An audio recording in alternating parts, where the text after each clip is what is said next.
Assalamualaikum anak-anak, bagaimana kabarmu hari ini? Mudah-mudahan kalian dalam keadaan sehat dan tetap semangat mengikuti pembelajaran. Hari ini kita akan belajar tema 6, panas dan perpindahannya, subtema 3, pengaruh kalor terhadap kehidupan, pembelajaran ke-1.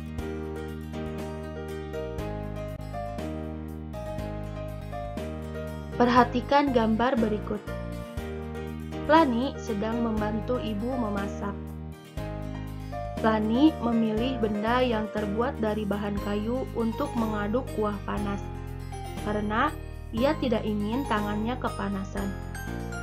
Di sekitar kita terdapat banyak bahan yang dapat menghantarkan panas dengan baik, dan ada juga yang tidak menghantarkan panas dengan baik. Untuk lebih jelasnya, yuk kita simak pemaparan berikut. Bahan konduktor dan isolator. Di sekitarmu terdapat banyak benda dengan berbagai macam bahan.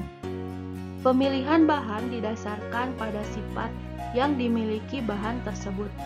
Misalnya, benda yang dapat menghantarkan panas dan benda yang tidak dapat menghantarkan panas. Ada benda yang mempunyai kemampuan menghantarkan panas dengan baik. Ada pula benda yang tidak dapat menghantarkan panas. Contohnya, konduktor. Konduktor adalah bahan yang dapat menghantarkan panas dengan baik.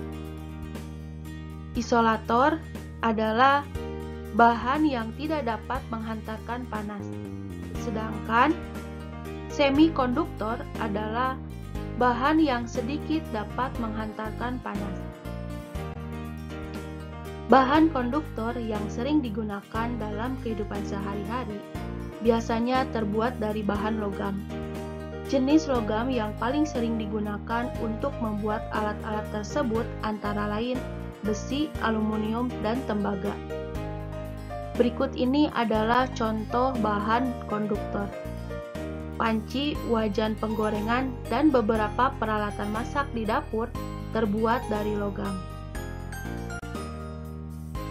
Bahan yang tidak dapat menghantarkan panas disebut isolator. Beberapa bahan yang termasuk sebagai isolator antara lain adalah kayu, kain, dan plastik. Penggunaan bahan-bahan ini banyak sekali dijumpai di sekitar kita. Berikut adalah contoh dari bahan isolator. Penggunaan bahan konduktor dan isolator dapat diterapkan secara bersamaan pada sebuah alat. Perhatikan gambar berikut. Panci yang biasa digunakan untuk memanaskan air ini terdiri atas bahan yang berbeda. Ada bahan yang berfungsi sebagai konduktor, ada yang berfungsi sebagai isolator. Pada gambar tersebut terlihat bahwa penggunaan bahan isolator berguna untuk mencegah panas dari sumber panas yang dialirkan ke pengguna panci. Aliran panas berhenti pada bahan isolator karena bahan tersebut tidak dapat mengalirkan panas secara konduksi dari sumber panas, sehingga penggunaan bahan isolator terutama untuk melindungi pemakai alat agar tidak kepanasan dan dapat menggunakan alat tersebut sebagaimana mestinya. Sekarang kita akan belajar menyelesaikan balok melalui soal cerita. Contoh, Siti mengukur sebuah kardus berbentuk balok dengan hasil sebagai berikut. Panjangnya 40 cm, lebarnya 35 cm, dan tingginya 30 cm. Hitunglah volume kardus tersebut. Untuk menyelesaikan soal cerita, kita uraikan terlebih dahulu.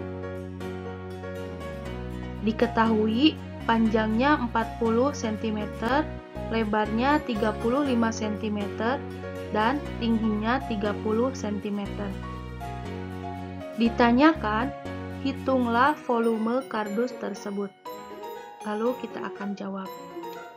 Langkah pertama yang harus kamu lakukan untuk menyelesaikan soal cerita tersebut, yaitu kamu tulis terlebih dahulu rumus balok. Yang mana rumus balok adalah V sama dengan P kali L kali T. Lalu kita substitusikan.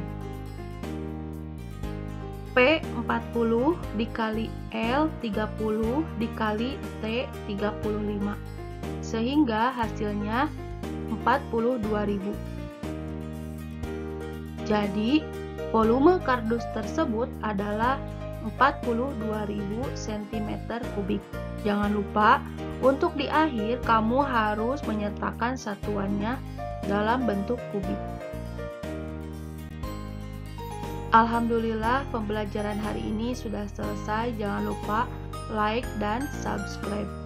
Assalamualaikum warahmatullahi wabarakatuh.